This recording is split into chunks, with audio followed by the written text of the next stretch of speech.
ঈশ্বর দর্শন জীবনের উদ্দেশ্য, তাহার উপায় ঐশ্বর্য ও মাধুর্য। কেহ কেহ ঐশ্বর্য জ্ঞান চায় না।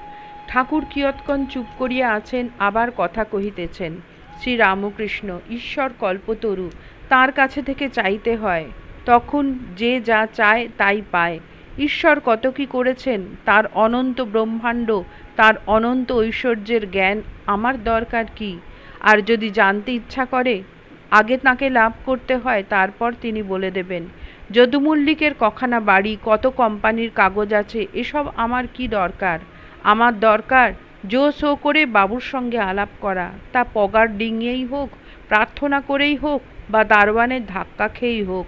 আলাপের পর কত কি আছে একবার জিজ্ঞাসা করলে বাবুই বলে দেয়।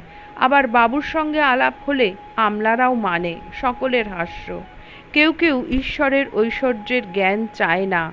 সুঁড়ির দোকানে কত মন মদ আছে, আমার কি দরকার? আমার এক বোতলেতেই হয়ে যায়। ঐশ্বর্যগণ চাইবে কি? যেটুকু মদ খেয়েছে তাতেই মত্ত।